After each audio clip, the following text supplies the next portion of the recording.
Welcome back to the Westside Method. Today, I want to break down the third week for you.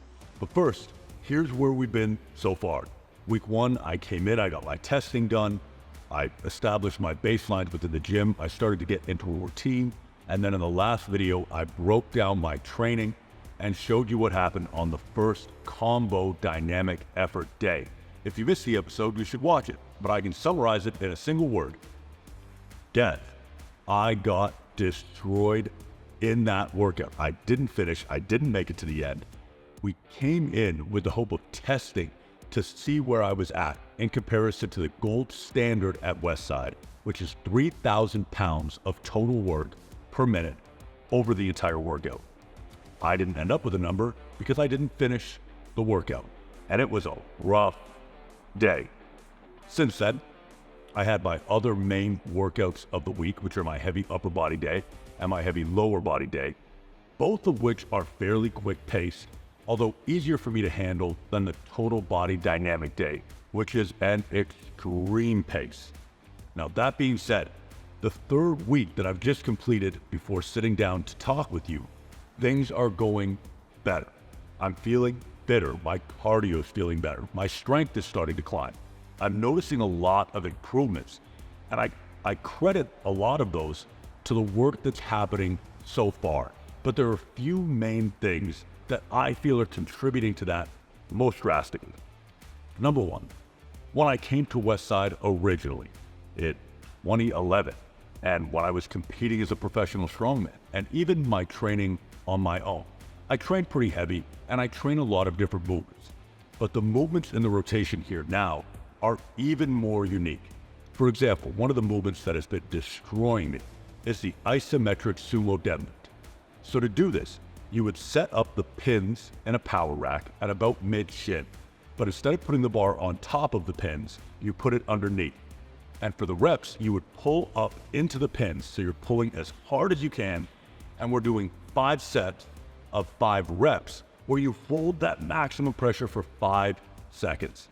And it is obscenely difficult. And that's just one example of a main movement in the workouts, but it has been absolutely cooking me.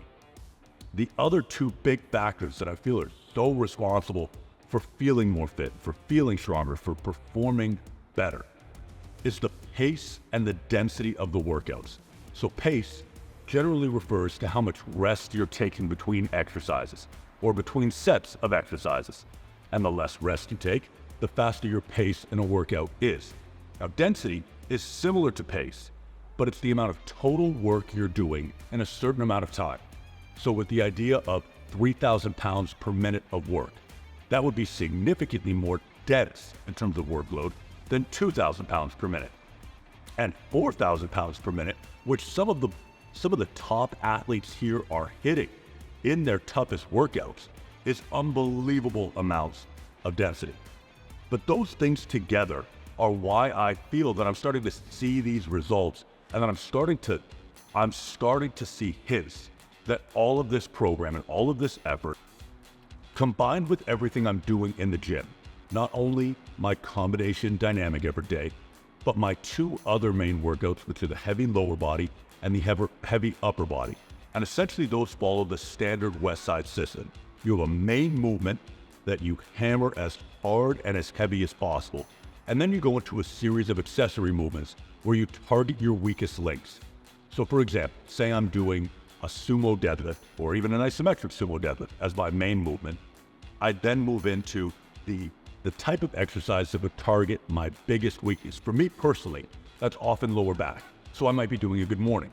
Then I'll move into the rest of my posterior chain and lower body with things like inverse curls, with different types of hamstring exercises, with different things for my glutes and then abs, and then off in condition. Upper body workouts follow the same focus. Say I'm doing incline bench press as my heaviest movement, and then my main weakness on upper body is often my triceps, so I might be doing some type of close grip pressing or pressing against bands as my first accessory movement. Then moving through, hitting my entire upper body over that workout to build muscle, to build endurance, to build strength, to build power, all of those things within each day. The rest of my routine is rounded out with the postural and plyometric workouts that I'm doing, as well as some mild conditioning in the gym, as well as extra sled pulling. Now on top of that, I'm continuing to take all of my supplements religiously, and I'm noticing a benefit to my recovery because of it. I'm continuing to follow my diet. I'm continuing to go to the armory and get body work. I'm continuing to use the sauna and the cold plunges. I'm continuing to do everything within my power to recover as intensely as possible. Because the more intense the training is, the more intense the recovery has to be to match. Now, if I'm being honest, there's only one area where I'm really falling down. And for me right now, that's sleep. And I'd argue it's for two reasons. One, if you remember, I have literally moved into the gym. I am sleeping in the storeroom, and I am here 24/7, 100% dedicated and focused on this, like a fighter in a fight camp getting ready for a big match. The other reason I think my sleep is suffering is the bigger one, and that's that I miss my family. Being away from my wife, being away from my daughters is really eating me up. So even when I have the opportunity to sleep, I'm laying there, I'm tossing, I'm turning, and I recognize the value of sleep for recovery. And if I could snap my fingers and make it better, I would. But genuinely, that's my struggle. Now, the thing that's pulling me through all of this, number one, I came here to see what Westside was today, if it was still Westside. And to do that, I have to give my best effort. But the other aspect is the culture and the team that are here. When you know there's a team coming in and they're going to be training beside you, giving their absolute all, you can't let them down by missing a workout, by showing up and giving a half effort, by cutting corners. You're here to push yourself beside them pushing as hard as they can, and vice versa. You owe it to them. You owe it to the gym, your training partners, your team. It's one of the most powerful aspects that anyone can take advantage of when it comes to getting better results. The culture you're a part of and the team you're around. There's going to be days you pull them forward, there's going to be days they pull you forward, and there's going to be days you're both on fire or all on fire, and you're moving forward together. And one of the unique elements of the Westside system, because it's built on percentages, you can train with anyone and all be working equally as hard. I can train with one of the top grapplers on the planet. I can train with a pro MMA fighter. I can train with lacrosse players. I can train with a firefighter. I was working out this week with a professional female volleyball player. And both of us, side by side, are getting absolutely wrecked the exact same. As we're giving 100% effort on the exact same percentages of what we're capable of and doing, essentially relative to ourselves, the same amount of work.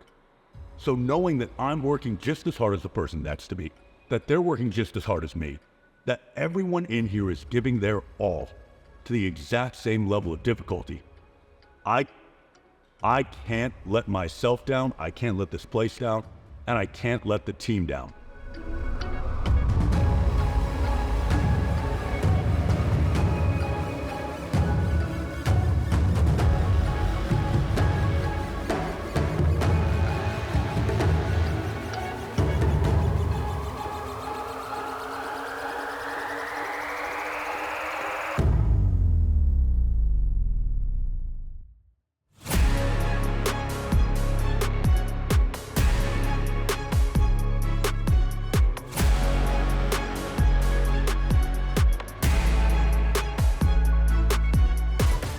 But it'll be next week where we both find out if that was enough, if I lived up to the work, and if the work worked. I'll be getting all of my post-testing done. We'll be comparing to the metrics we had in week 1, and most importantly, I'll be trying to get redemption on that whole body dynamic day where I failed. I'll see you next week. We'll find out together if I make it through, but I appreciate you watching, and I hope I've got some good results for you.